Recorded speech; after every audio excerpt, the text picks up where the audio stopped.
everybody, I'm Daniel here at the Fire in the Hell '03 channel on this overly bright and sunny day, here to talk to you for another movie review. That's right, I'm back with another movie review, and I talked about it last time, I believe, but this time I'm going to discuss the movie Birdman.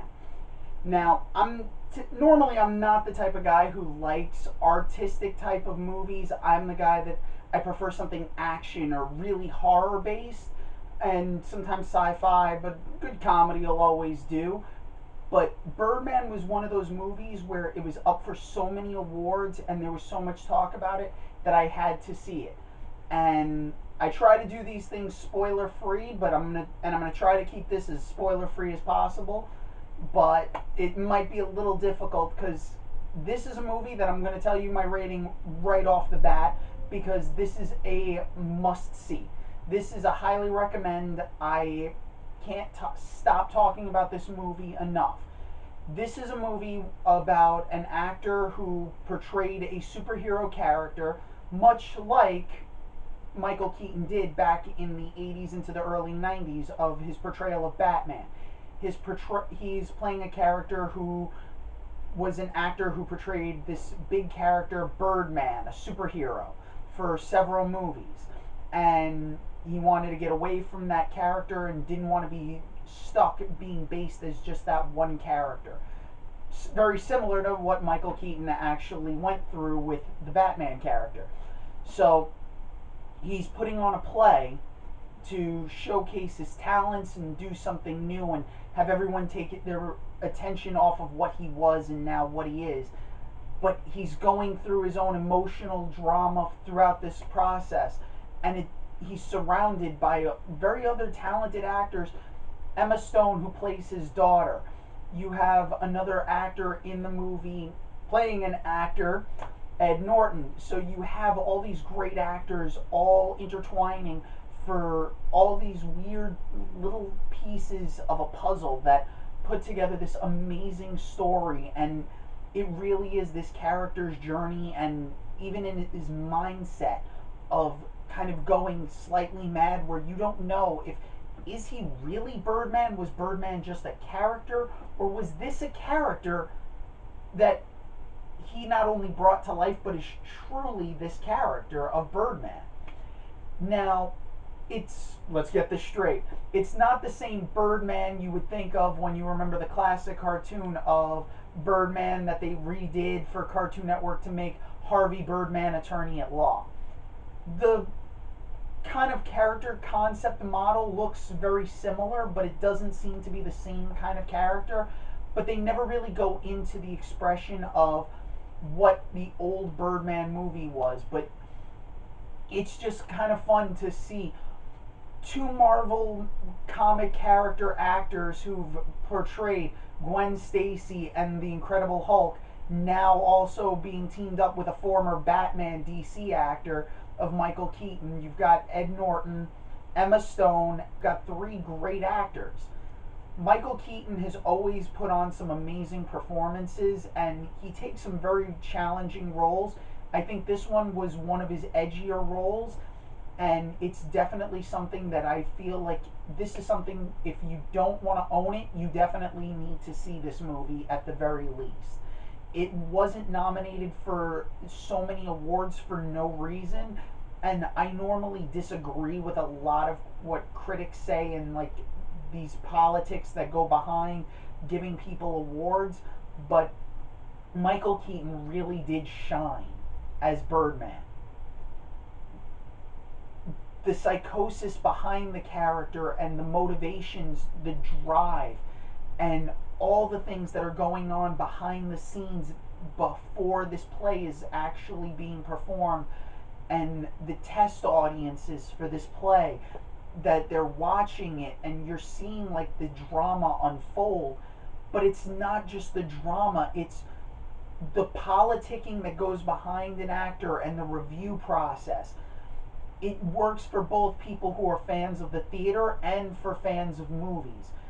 You get to see like how, from an actor's perspective, they have to go about doing things to get a creative vision going. And I know personally that trying to get a project up and going and off the ground is very difficult. So this is definitely something that you'd sit there and you're like, if you have any knowledge or you've gone and done like a theater production, whether in high school or college, you kind of get to see like where the reviewers are coming from and what their agendas are, and that everyone has something for themselves that they want to portray. And this is a cast that just really brings it out and shines.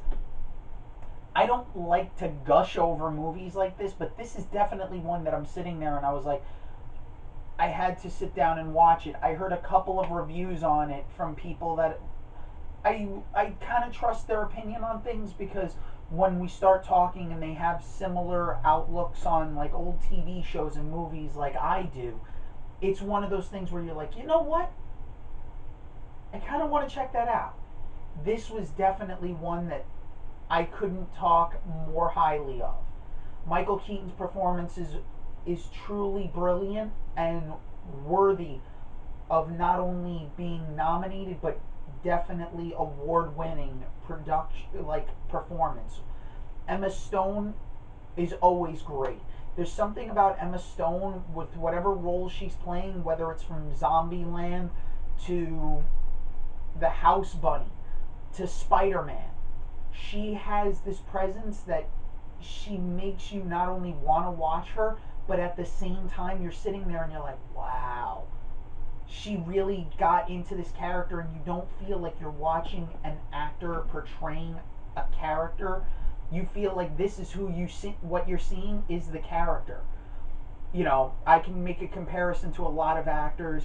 You know, for example, a lot of times when you're watching a movie with Denzel Washington, Denzel Washington, it's just Denzel Washington going under another name, but you don't really see too much of a distinction. There's a complete distinction in her style. Ed Norton's the same way. You are so pulled to seeing what they're going to do next and where that character is going that you completely forget that you're watching Ed Norton or Emma Stone. Gas, and I noticed that, and then I just commented on it. Truth or dare? Dare. Really? Yeah. Okay.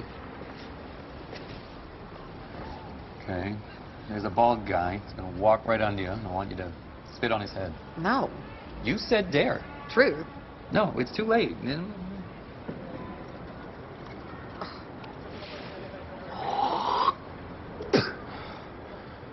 You happy? Yeah. Truth or dare? Truth. You're boring. Truth is always interesting. Oh. Do you want to fool around with me? No. Really? Why not? That's the second question. It's the second part. I'd be afraid I couldn't get it up. That didn't seem to be a problem for you on stage. That's because nothing is a problem for me on stage. I want to ask another question. You already asked another question. One more. Go ahead. If you weren't afraid, what would you want to do to me?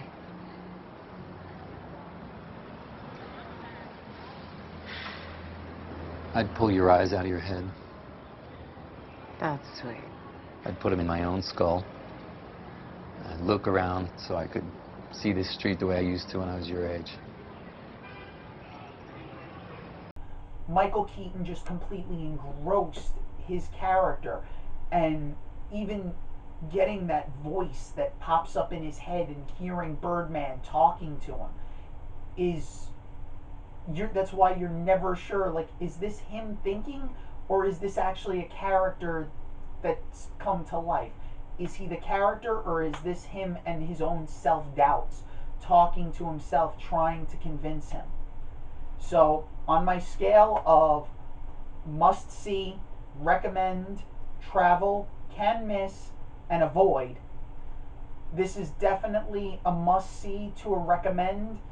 If you haven't seen Birdman, you definitely need to either see if it's on Netflix, go down to the store, pick up the DVD. I'm sure you can order it off of Amazon. It is definitely one that you want to watch, because Birdman is definitely something that it'll not only make you think, but you will appreciate the movie as a whole. And probably after seeing this review and knowing that it is very similar to what happened to Michael Keaton, where he had to break free of the role of Batman because he was just known as Batman. And it happens to a lot of actors. They don't want to get pigeonholed as one character. And it's completely understandable. But there are some roles that you're going to be known for. And Michael Keaton, he's known for Beetlejuice. He's known really for Batman in in the '89 Batman with Tim Burton. And Keaton to this day is still a lot of people's favorite Batman. One of mine, and I can't deny that. But this is just something that, now knowing that his journey is this pretty parallel to what his character's journey is, it gives more depth to the actual movie itself, but it's something I definitely recommend you check out. I'm Daniel at the Fire in the Hell 03 channel. Like my videos, subscribe to my channel. Make sure you feel free to comment. Don't worry, you're not going to hurt my feelings.